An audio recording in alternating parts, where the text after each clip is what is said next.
أنتم أحسنتم لأنفسكم وإن أسأتم فلها فإذا جاء وعد الآخرة ليسوءوا وجوهكم وليدخلوا المسجد كما دخلوه أول مرة وليتبروا ما علوا تتبيرا.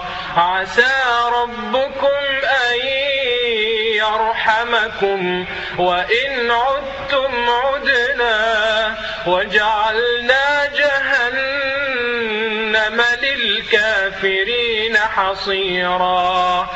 إن هذا القرآن يهدي للتي هي أقوم ويبشر المؤمنين الذين يعملون الصالحات أن لهم أجرا كبيرا وأن الذين لا يؤمنون بالآخرة أعتدنا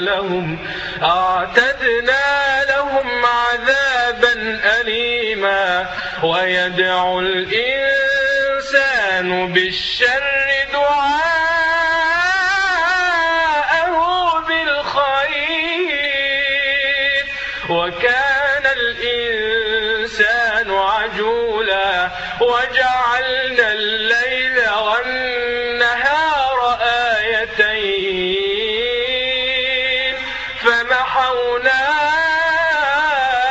آية الليل وجعلنا آية النهار مبصرة لتبتغوا فضلا من ربكم ولتعلموا عدد السنين والحساب وكل شيء فصلناه تفصيلا. وكل إنسان ألزمناه طائره في عنقه ونخرج له يوم القيامة كتابا يلقاه منشورا. اقرأ كتابك كفى بنفسك اليوم عليك حسيبا.